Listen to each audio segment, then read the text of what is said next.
Welcome back to the Underworld Podcast. We took a little break to kind of recoup for a little weeks after our first 10 episodes, but we are here now and we are pumped. I am your host, Danny Gold. I'm here with Sean Williams, who, he's still very British, so maybe he doesn't allow himself to get too pumped unless it's like 6 a.m. at Berghain. But we're excited. Yeah, we're excited. I'm really, really pumped, as you can tell from my voice. It doesn't really waver up and down, right? So this guy, if you could see him on video right now, this guy is freaking losing it. There's like strobe lights in the background. He is out of control. Yeah. Anyway, this is the podcast where we take you into the secret worlds of the global criminal, transnational, organized crime. You guys know what the deal is. So today we're going to go deep on MS-13, which is, kind of a subject that I've spent a lot of time reporting on. And let me just start off with a story about the time I got threatened by them while reporting in El Salvador. And when I say MS-13, I mean children, and not even like 12 or 13-year-olds. So I think we can all agree are like kind of terrifying. You see a group of 13-year-olds on the street, like it's going to be scary. I just like, teens, man, the worst. But I'm talking about like 5-year-olds. So we'll get to that. But I've done a bunch of reporting trips to El Salvador, for Vice, for PBS, for The Guardian. I've wrote articles, did some documentaries. And the thing about reporting in El Salvador is, when you read about it or watch it on video, it can kind of seem like really scary for the reporter. And journalists, like especially video producers, they love to play this up, right? They're going to insert some tense music under the footage of like them driving around with the police when it's really just like them driving around at night. But you throw, what I'm talking about? You throw that instrumental under there and you look at the cam and you're like, we're in gang territory right now. Like anything could happen. Anything could not happen. But or you know how it is. Like you get the guy wearing a balaclava and he's showing off his giant tattoos, and you turn to the camera and you quietly mention like the entire neighborhood is controlled by MS-13, the most feared gang in the world. And the thing is, like, it is scary, but also it's kind of not. And that's just sometimes how it is when you do this kind of reporting. Yeah, I mean, like, you're so focused on the job in these kind of situations, you don't even realize how messed up the situation actually is, right? I mean, if you kind of stop to think, like, who the hell are these people who I'm trusting with my life, then you could kind of freak out really quickly. But then, like, who's going to get in trouble? I mean, who's going to go to the problem of, like, killing a foreign journalist in most of these situations? Like, they're more just annoyed that you're there, or they kind of want to show off, right? So, yeah, I mean, look, it's not, when I'm in the Middle East, like, people are going to could potentially try to kill me. Like, that's what they want to do. I'm like a fucking Jewish kid from Brooklyn, an American journalist. Like, you're the prize package. Yeah. In El Salvador, it's like not that. They don't want the attention that killing someone like me, a handsome American journalist is going to bring. It's not gonna bring the attention that they want. It's actually gonna make their lives a lot harder. Yeah, for sure. And like Sean said, they're more annoyed, and they also want to try to figure out how they can get like $100 from me for that's more what it is. Yeah, I mean, so, I'm like pumped about this because you know so much about this group, and I know nothing apart from like the news shows and like what the politicians say. So I'm kind of keen to hear it straight from you. Yeah, it's gonna be cool. Oh, you're gonna learn. Strap yourself in. I'm strapped. I'm fully strapped. We're getting an education. So when I go to these neighborhoods, everything is cleared ahead of time. Someone, usually like the fixture I'm working with, like shout out to Juan Carlos and Neil and Ivan Manzano, who are amazing guys. They've cleared it with someone in the neighborhood who clears it with the gangs. And this could be like a church pastor or maybe someone high up at an NGO who works in the neighborhood. They don't always say yes, but if they say no, like the reporter, I'm not going to the neighborhood. And also, it doesn't always mean that you're in the clear, but mostly you're kind of in the clear. But I've been working in another gang neighborhood before after getting permission, and a police patrol came by on foot. Things got tense, and a gang member told us, like, you have to leave now. And that's when things can get a little interesting and like maybe a little scary, but it's just never as insane as you make it look on TV. But usually, like I said, if you're a foreign journalist, you're kind of in the clear. And the rules are a little different, obviously, if you're a local, in which case, like, you're in danger. Yeah, you're in trouble. Right. And the thing I always worry about is if I do something stupid if it's going to fall on the guys who I'm working with who are from there. I can get on a plane, right, and I'm back in New York in a week, and I'm fine. I don't have to worry about this. But the guys I'm working with down there, something could happen to them. And that's what concerns me. And I've also, dude, I've been out there in a neighborhood where the gang members were like, okay, no pictures. And a journalist working for a very prominent newspaper, a very prominent journalist, like on the drive out, was shooting shady shots from the car. And like she got called out and they were yelling at her as we drove away. It's not cool, man. Like you're bringing attention on the journalists that are like the people who vouch for us, the pastor, the other local journalists.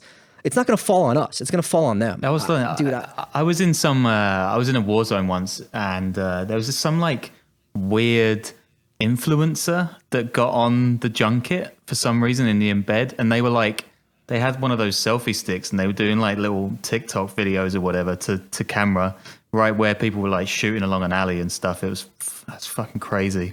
I don't know how that happened. I mean, yeah. I guess that like people stupid everywhere, right? And journalists are just stupid as anyone else. Yeah. There was a European reporter, I think he was French, who got killed.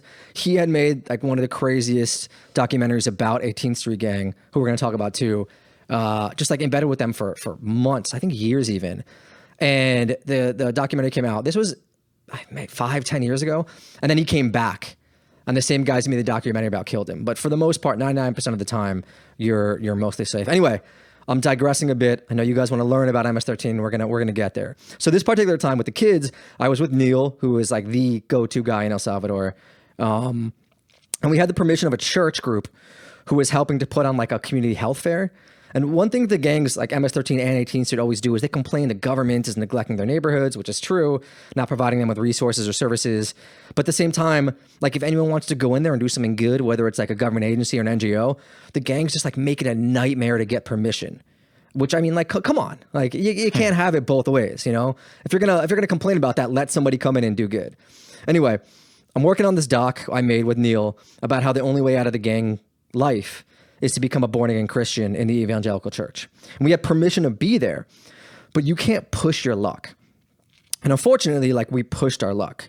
We just kind of nonchalantly, not even paying attention, just strolled maybe like 20 or 30 yards away from the tent areas, like the health fair. And these 3 kids come up to us, 7, maybe 8 years old. They're excited and they're kind of pulling on your shirt. And at first I think they want us to film them. And instead they kind of get Neil to bend down and they tell him something, but I can't make it out. And I'm like, oh, dude, what do they want? Like, they want us to film. And he looks at me like, nope. They most certainly did not want us to film. Actually, the opposite.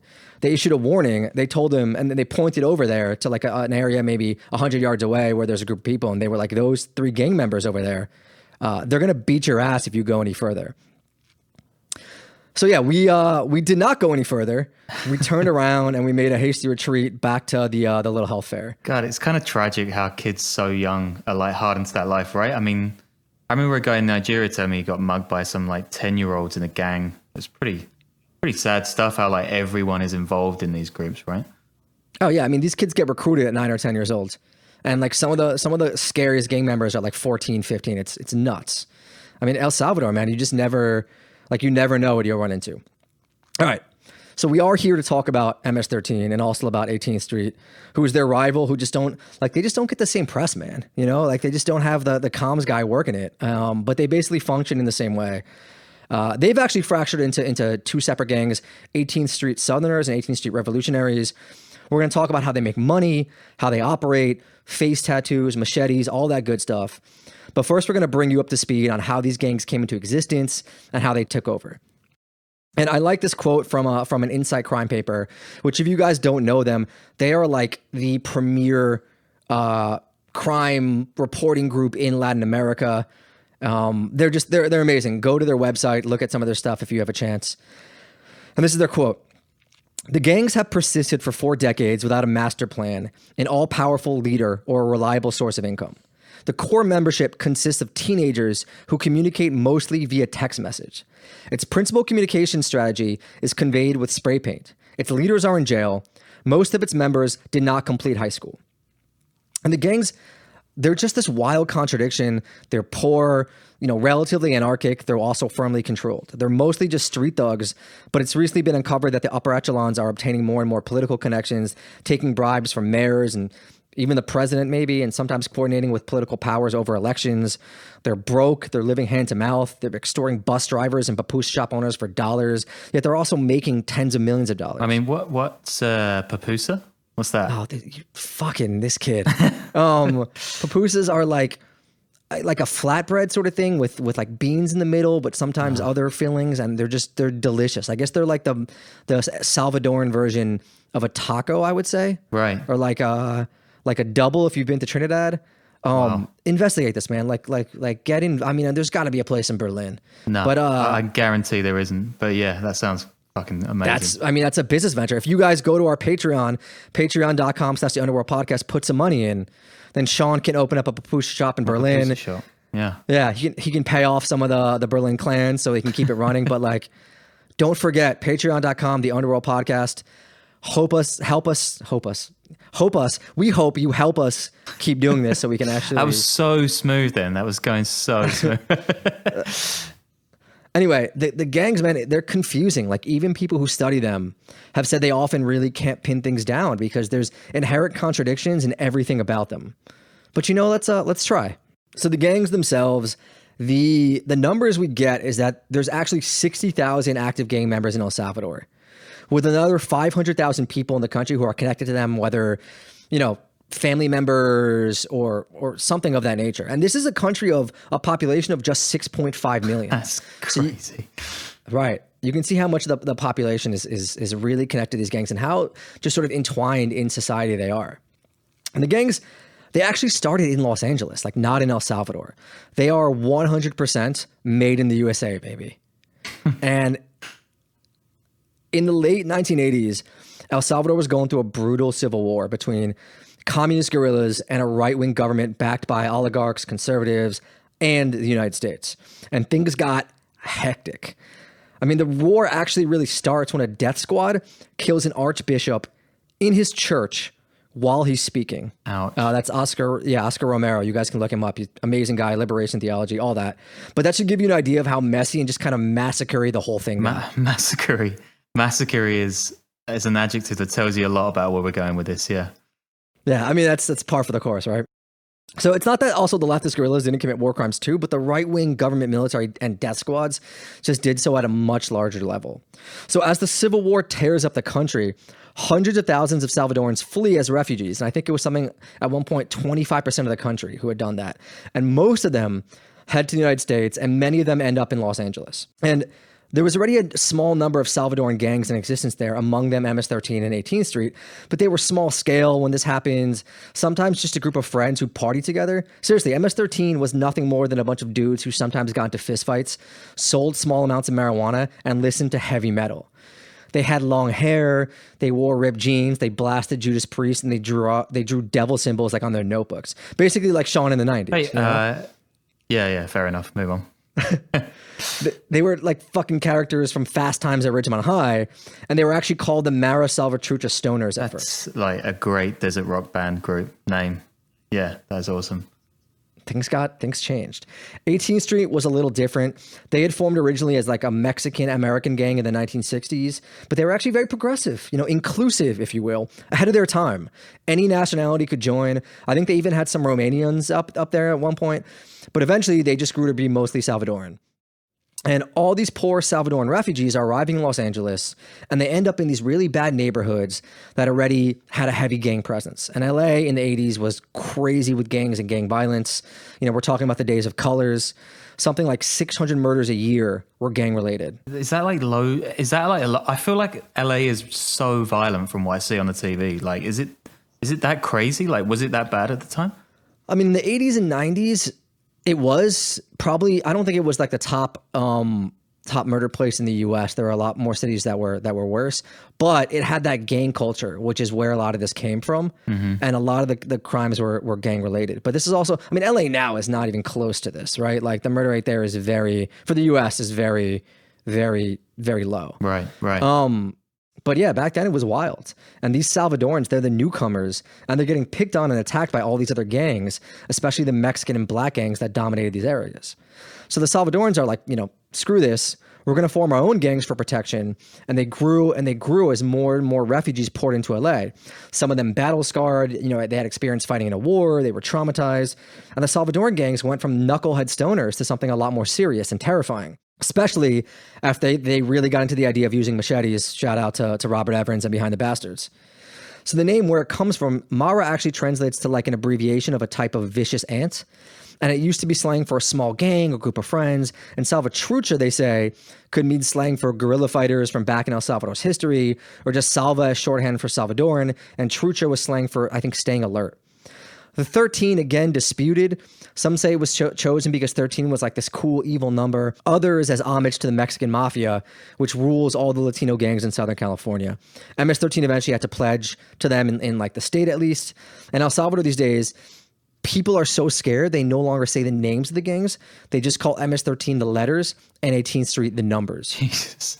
I mean, so the Mexican cartels, they're running the drugs, and they have these like entire scary gangs as their street muscle in CA or something?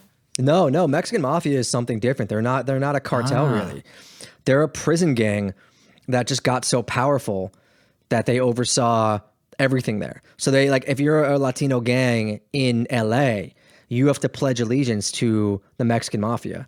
And I think there's another gang that rules Northern California. I think, is it La Familia? I'm not sure what the exact title is, but yeah, so that's California, right? That doesn't apply to New York, some of the East Coast versions of MS-13, or El Salvador, where like they are the gang there. God, I didn't know any of this. This is fascinating, yeah. And 18th Street, it's a little easier to figure out. It's where the gang was founded, the name at least. It's where the gang was founded in LA. Most people just call them Diez y Ocho, which is Spanish for 18. But these gangs spent the 80s just growing really powerful in LA. They didn't really war with each other yet. They kind of operated like kind of cousins do in the same territory, but that would soon change. And this all comes from Stephen Dudley's book. A new book, by the way, that just came out on MS-13. Dudley's the guy who founded Inside Crime. He's probably the foremost expert on MS-13 in the world. And I've used his work a ton in my reporting from there, and also quite a bit in today's show. So the groups coexist, but all this changes in 1989. MS were bigger now, powerful. They're competing for recruits with the 18th Street. And one night, a bunch of MS guys and a clique go to a house party and see a member who had switched allegiance to 18th Street. And this wasn't like now where if that happens, like bodies drop. Things were a little more relaxed. The MS guys are like, fine, but we have to beat you out. And how it works is to get into MS-13 and 18th Street, they had to beat you for 13 seconds to get in, 18th Street, 18 seconds. And that's just how they did it. And now I guess they said to leave, okay, we just got to beat you out for 13 seconds. What's crazy is in later years, in El Salvador, the way to get into the gang, you actually have to kill somebody. And the only way to really get out was to get killed. But that's, another story. So the 18th Street guys are like, all right, go ahead. But things start going haywire. Other fights break out. There's other stories actually that say the fight started over a woman. But all agree what happened next was that the 18th Street guys took a gun, they shot up the party, they killed an MS-13 member, and then boom. We have 30 years in a gang war, tens of thousands dead across half a dozen countries. But also, like, imagine if this was over a woman, like for real, like the modern day Helen of Troy in the slums of LA. That's like some wild butterfly effect theory. Yeah, man. I hope Jordan Peterson's not listening to this episode too. Why is that like a big thing that he's all about? I don't know. This guy, I don't know. I mean, if we start talking about Jordan Peterson, whether it's pro or against, like we will get a lot. I know. Yeah, exactly. I was thinking just that. So I'm going to go anti Jordan Peterson and just see what flag comes back. Yeah. Let's not. Yeah, we don't want to do. We're going to stay away from all that stuff. Anyway. We are knee deep in LA history, but like, what about El Salvador? Because that's actually where the gang is really powerful. All the horror stories you heard on Fox News about MS-13 being this marauding force in the US, they're mostly not true. I mean, don't get me wrong, they're vicious and they're brutal and they've killed people, but they mostly only target other Salvadorans and Central Americans in really poor areas where there's a huge undocumented population. And I'm like, when I say it like that, it sounds like I'm like, oh yeah, don't worry about them. They're only killing Salvadorans. I don't mean it like that. Like, I'm not excusing it, but they were portrayed to be this like insurrection or dominating the country or coming to your local suburb and like running up in your house and murdering your wife. But that's not That's not really what the case is. In El Salvador, though, they really are like that.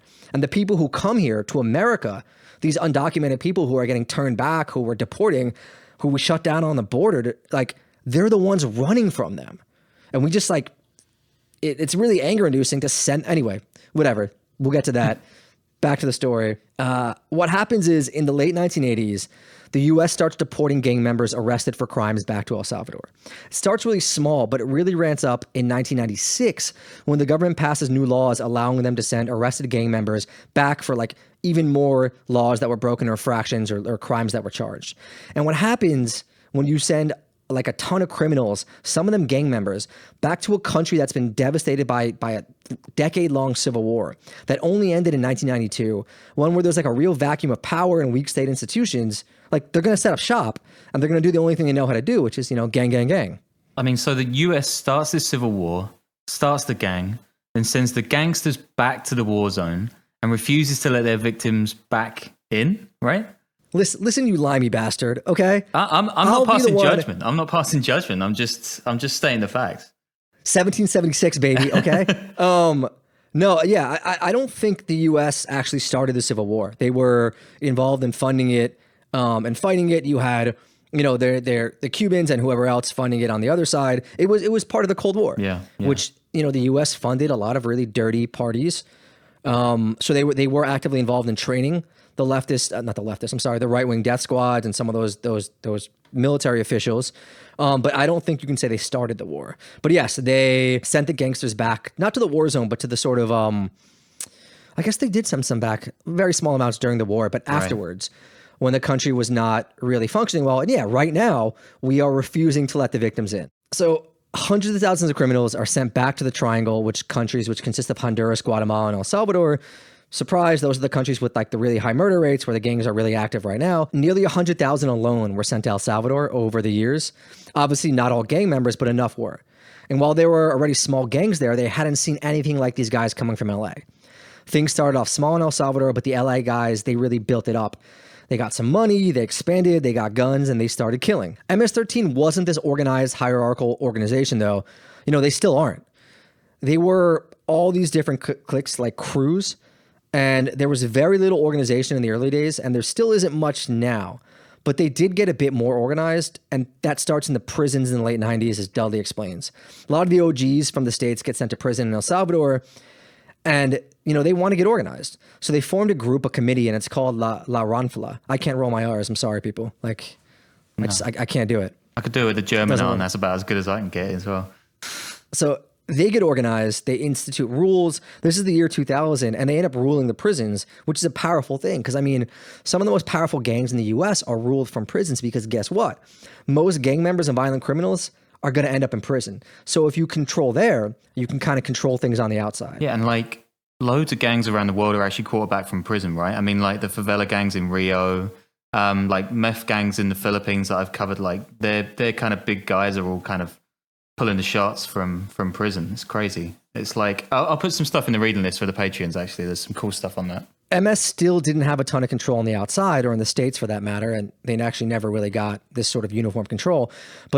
And cell phones happened, and cell phones led to them controlling everything. I think, Dudley writes about how the first cell phone got into prison in El Salvador. It just changed everything. Because back then it was just hard to get messages out, to have big meetings, to control everything. And cell phones changed all of that, which I think is something a lot of us don't really think about. What also happens around the mid-2000s, early 2000s too, is the government has finally had enough in El Salvador. The power vacuum is over. They institute what's called the mano dura, or the iron fist policy.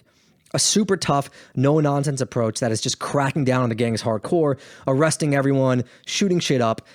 A few years later, there was the super iron fist policy, and by 2015, it was the super iron fist policy. I was going to say that as a bad joke. Cool. All right. No, it's legit, man. You can kind of see how things go and like how they try to deal with things, and it doesn't really work. Anyway, the police go hard in the poor communities. The prison population skyrockets. Young, poor kids get hassled by the cops or see their friends killed by them. They decide to join the gangs, and the gangs grow and grow and grow. Eventually, what we have is a situation like 2015 in El Salvador, the first time I went there, where it's the most violent peacetime country in the world. El Salvador, a country of just over 6 million people, had 6,600 murders in 2015.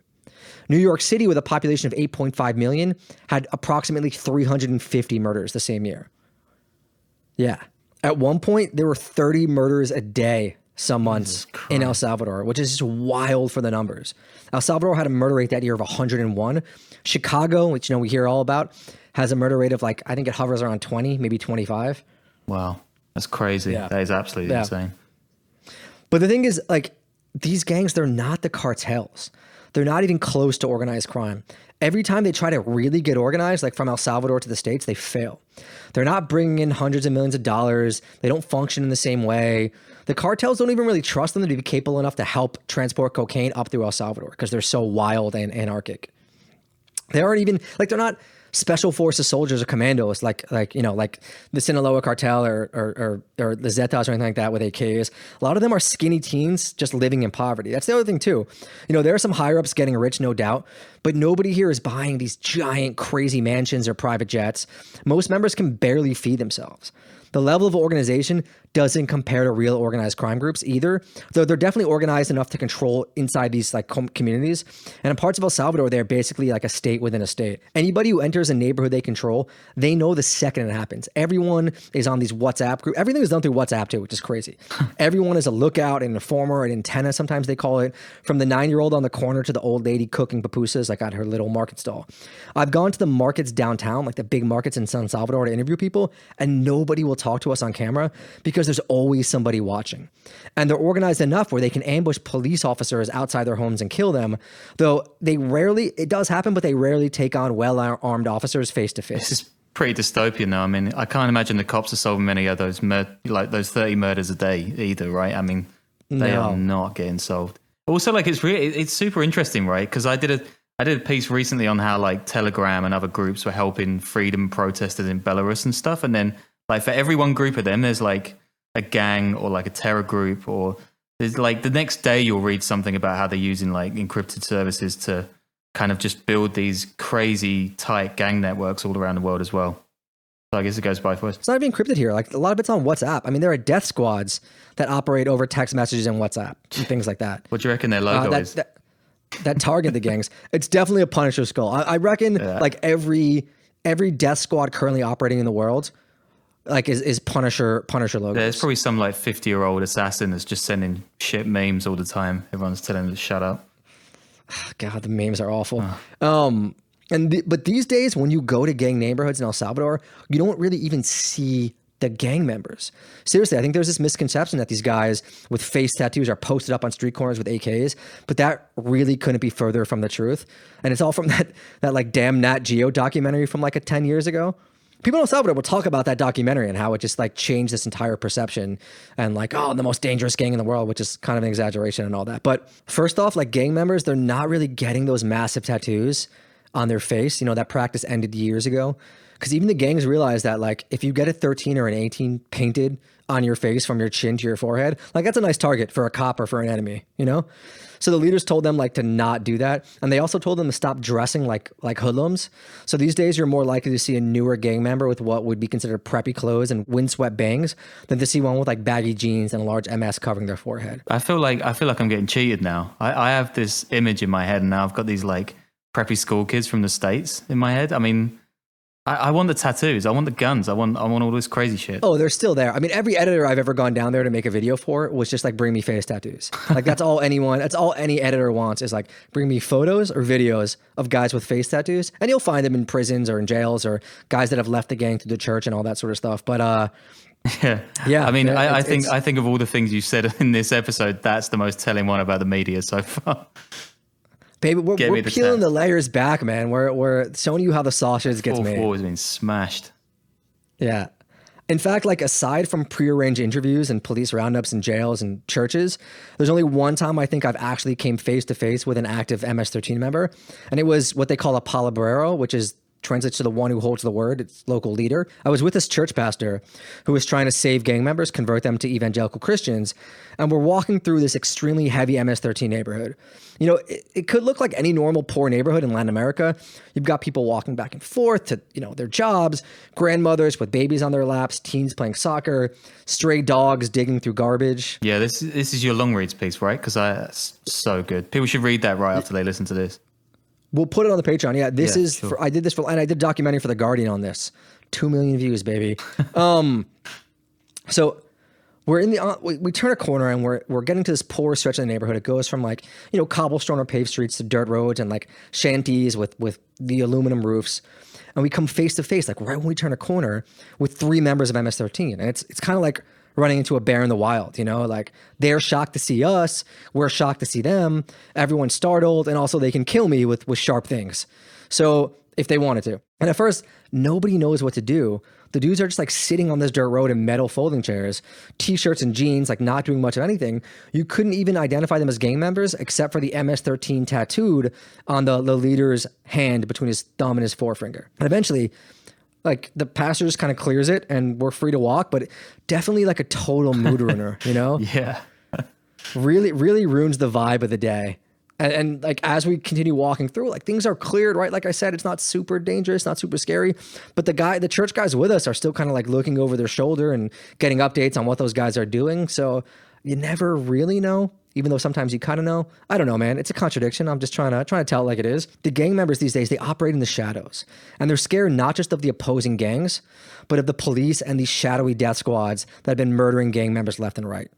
They're usually made up of what's rumored to be cops and military. 600 gang members were killed by police in 2016. I think the number is that. It's close to that. The gang members also killed a few dozen cops, but it kind of shows you how things are going. Wow. And one thing I also want to point out too is that one of the safer areas to be in El Salvador is a heavily controlled gang neighborhood, right? Things only really get hectic on the outskirts or when gangs are coming up in territories against each other. When you're in the middle of a neighborhood that's been like MS-13 for 30 years and that has really expanded and they have full control, it's actually not that dangerous for you. Well, except for MS-13, whatever. Yeah. You guys get it. You know what I'm saying. The crazy thing about these death squads is a lot of people in El Salvador actually support killing the gang members. People hate the gangs. The Iron Fist policies, people support, they have massive popular support. And a lot of people support the death squads. And like, I hate to say it, right? I'm not excusing it, but it's understandable in some ways. And let me explain that. You know, we go down there, and a lot of Salvadoran journalists do this too. They talk about, you know, the human rights that are being violated by the government in these prisons where they treat them like garbage, by the death squads. But the people who live in these neighborhoods, like who have lost family members and get tortured by the gangs, like they want blood. For Salvadorans who've had to live under these like harsh fiefdoms, yeah, fiefdoms, like live under these fiefdoms for decades, like who have been terrorized by them, extorted, watched their loved ones get robbed or raped or murdered, who are powerless, have seen their country torn apart. Like they don't have a lot of sympathy for the perpetrators. To some, the death squads are kind of like this natural progression of where things need to go.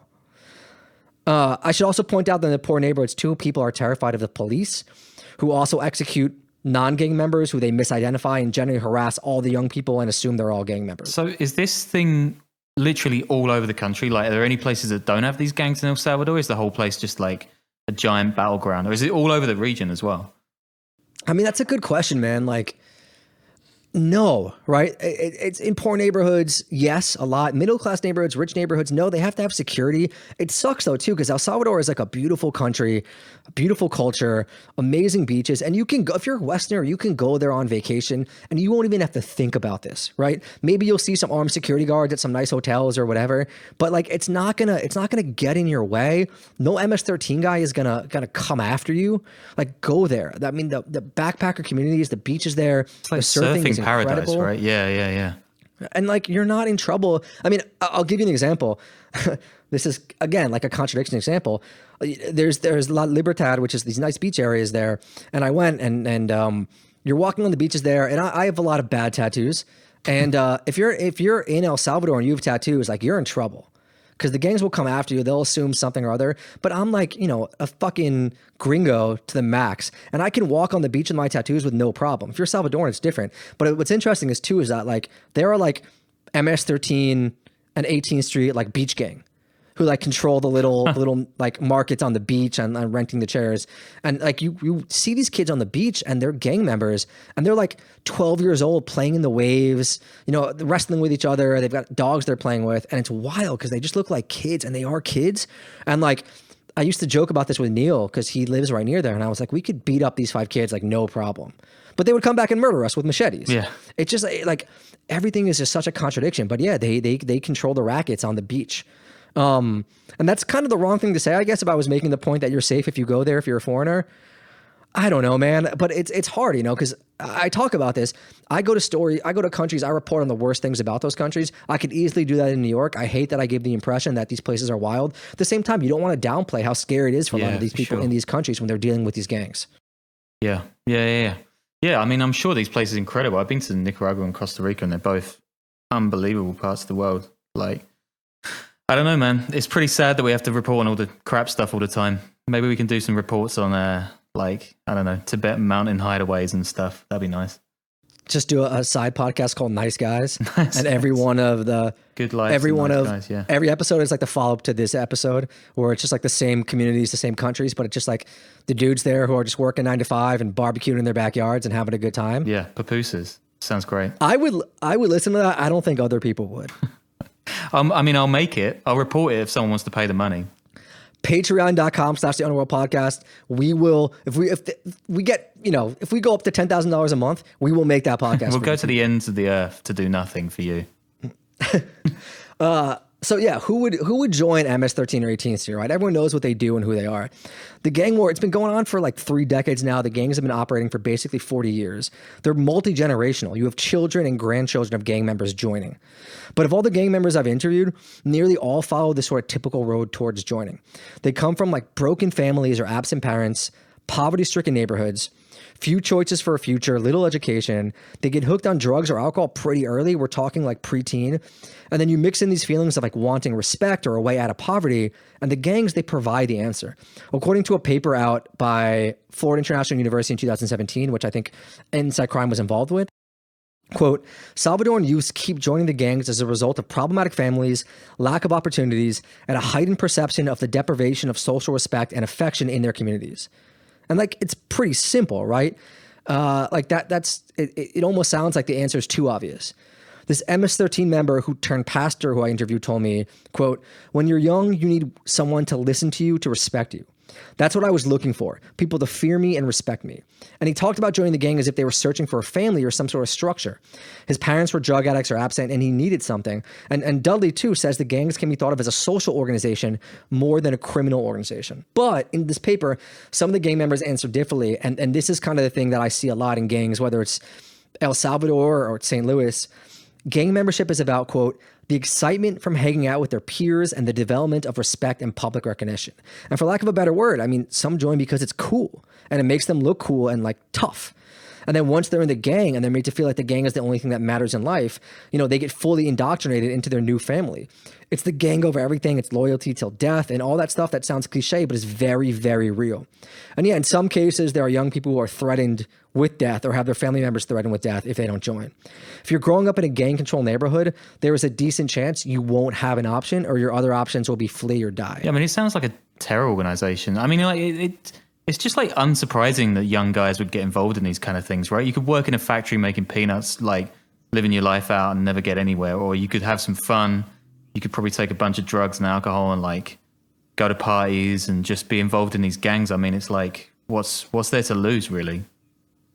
I mean, I've had people tell me, not in El Salvador, but in St. Louis, like they join gang like to get girls. Yeah.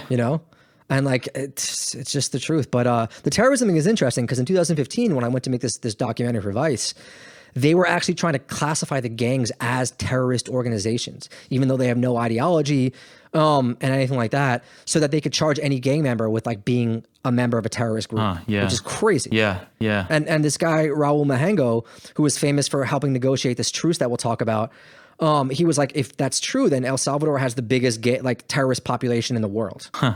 Yes. Which I don't know if I don't know if he's done the numbers in Iraq or Syria, but yeah, I mean, it's pretty wild. Yeah. I mean, it's like that Victor Boot episode we did, right? And they pinned him down on terror charges because he was trying to sell guns to like a fake FARC leader or something in Thailand. I mean, it's like they're going to. I mean, that's a little different than some like Salvadoran teenager extorting bus drivers. True. True. This guy will always with the Victor Bout defense. I know, right? God, I'm obsessed with Victor Bout. Come on the podcast. Yeah, please. Or hit up that $1,000 a month Patreon. We got you, buddy. Sean will sing your praises to the world. I already am. Damn, what am I going to get next? So one wild story about like how their family and stuff. I met this pastor who was MS-13, and his son had been in 18th Street because he had grown up away from his dad. Kind of hated his dad because his dad had been like an alcoholic asshole. And 18th Street was who controlled his neighborhood. So at one point, like when he was in the gang, he was on Facebook threatening his other family members because they were MS-13. Jeez. Rough. Yeah, it's wild, rough. Man. Yeah. The brainwashing that goes on. And another question people usually ask about MS-13 and 18th Street is like, how do they make their money? Because people tend to assume that they're drug traffickers, they're big time dealers, and they function like the cartels, but they're definitely not. Most of the gang's money, it comes from extortion. They call it the rent in El Salvador. They extort nearly like every business, every market stall, every taxi driver. It actually started with the buses and went from there. Everyone pays or they get killed. And even some of the bigger international corporations that operate in El Salvador, you know, they're paying extortion money. Even the old women selling bread at the market can only be $1. But if you have tens of thousands of people giving you a few dollars a week, like it's not a bad way to earn. And it all actually started with the buses and the bus drivers. And even now, when the gangs want to prove a point, like to the government or to the newspapers, they shut down the buses or they do something heinous, like kill a bunch of bus drivers or random people on a bus or set it on fire. Like being a bus driver in El Salvador sucks. Yeah, I mean, this is not doing their ideas that they're just doing this because the government's forgot about them any favors, right? I mean, if you're shaking down the old lady down the road that sells bread for a few bucks, then you're not exactly like the Robin Hood of the neighborhood. Yeah, their whole, well, we'll get to that, but their whole, like, I'm the voice of the oppressed thing. Yeah. Like, no, you're the oppressor. Yeah, for sure. I mean, they also, to make money, they also steal. They do low-level street dealing, robberies, your usual criminal shit. Cartels have thought about working with them to transport shipments up to El Salvador, but I think they've done it a few times, but they generally find these gangs too anarchic and generally too risky and irresponsible to work with. And now they've also moved into making deals with politicians, bigger money deals, and they figured out how to get involved in politics a little while ago, and that's bad news. And that kind of started with this truce I mentioned, the truce of 2012, which is still controversial today in El Salvador. Basically, the government made a deal with the gangs to ease up on some things, especially when it came to prison treatment, and the gangs stopped murdering so many people.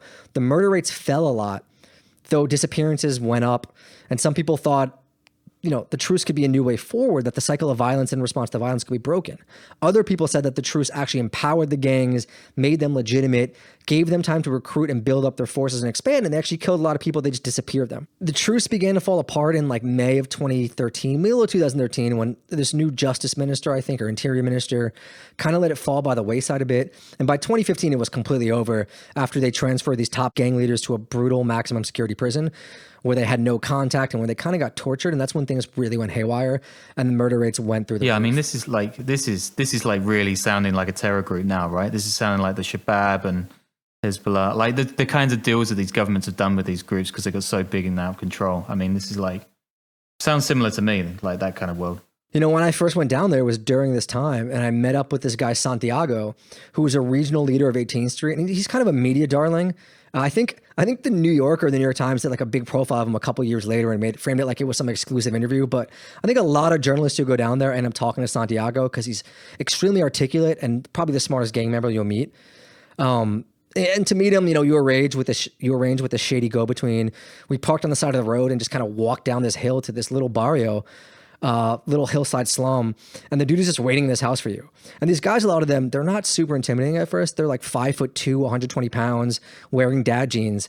But then he takes off his shirt and he has these huge 18 tattoos on his body, and his eyes are just super intense. And you realize he's been in the gang for like 15 years, and he's probably definitely murdered a lot of people. Anyway, he's fairly brilliant for a gang member, and he kept trying to rationalize all the stuff the gang was doing, all the killing, trying to portray them as some political, ideological group who represented the poor of the nation, because the government had abandoned them, which is nonsense.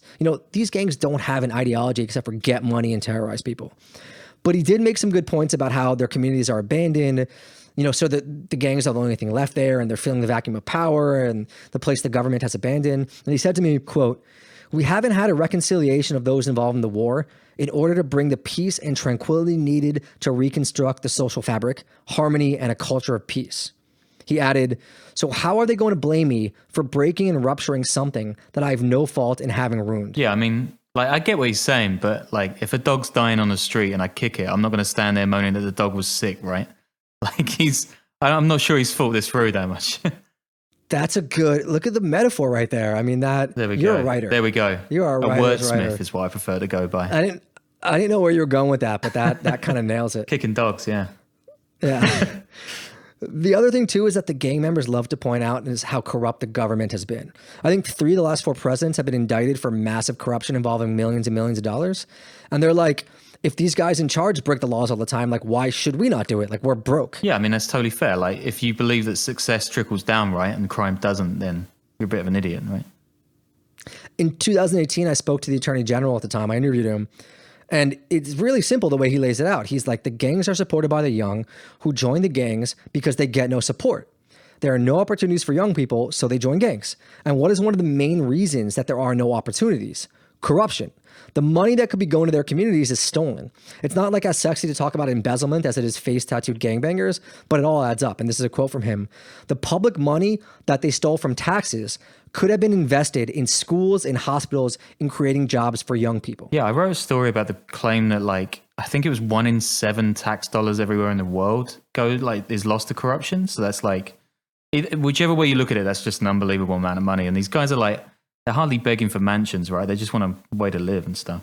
Yeah, I mean, it's pretty hard to tell people to obey the law when on TV. And another gang member I had told me this guy Wilfredo, who's a converted gang member. He's an evangelical pastor now. He's one of the centerpieces of that article. He was like, I'm telling these kids to obey the law, and they're watching these news conferences with these politicians skating away with $10 million and not getting arrested. Yeah. Like, what do you tell young people about obeying the law then? So where are things now? In 2015, the big thing was that the gangs were moving from cities to the rural areas where police pressure was way less harsh and the territory was up for grabs, because the gangs aren't stupid. They know when to adapt. So they spread out all across the country. The murder rate in El Salvador has actually gone down considerably. I think we're looking at 4, 5, 6 as the murder rate, per month, per year, which is like fairly low for El Salvador. The gangs, though, they're more intertwined in business and politics than ever. The newspaper El Faro recently revealed these deals the newest president, Nayib Bukele, I might have butchered his name, had made with the gang, calling it like an informal pact that was secret. Deals about who controls coronavirus assistance, some campaigning stuff, election stuff, prison restrictions. I mean, it's wild, but they figure it out. They adapt these gangs. How do you even begin to handle a problem like this? I think the way to do it is investment in communities, but that doesn't win elections. And it takes years. We're talking decades for that to pay off, right? Voters want answers now. Tough talk and setting the police in does give voters, but that just creates this cycle again. So I think you need a sort of 2-pronged approach that could work, where it's like, you don't go as hard as you can, but you stay hard in the gangs, but you also have community investment. Yeah, I mean, Juarez and Medellin did it, right? I mean, they've been like the 2 success stories from sort of Latin America in the last few years. I don't know if that's I feel like talking to Toby was like, yeah, Medellin's actually heating up right now. Shit. So I feel like maybe we edit that part out. We'll leave it in, but right. I can be ignorant. I don't. Yeah. I don't know how true that is. Sorry to expose you. Damn. Yeah. I need fact checkers. Fact check us, baby. So there's so many interesting tidbits. Like, I could talk about this for hours that I'd love to get into, like how some of MS-13, they get deep into like occult devil worshiping stuff as a product of them coming from metal bands. And they get, they're super addicted to drugs and they actually feel like the devil is talking to them. Or how there are these rumors, there's stories of these villages in the mountains that are old guerrilla strongholds where the networks like still exist. And they've managed to keep the gangs out by pretty much, gang members would come there to make inroads, try to set up shop, and they would just kill them. These like old, like 50 or 60 year old former guerrillas, like to send a message. And yeah, it's wild, man. There's the rumors about, I think they actually do exist. Someone has done stories on it, but it's like, they're like, nah, you're not coming here.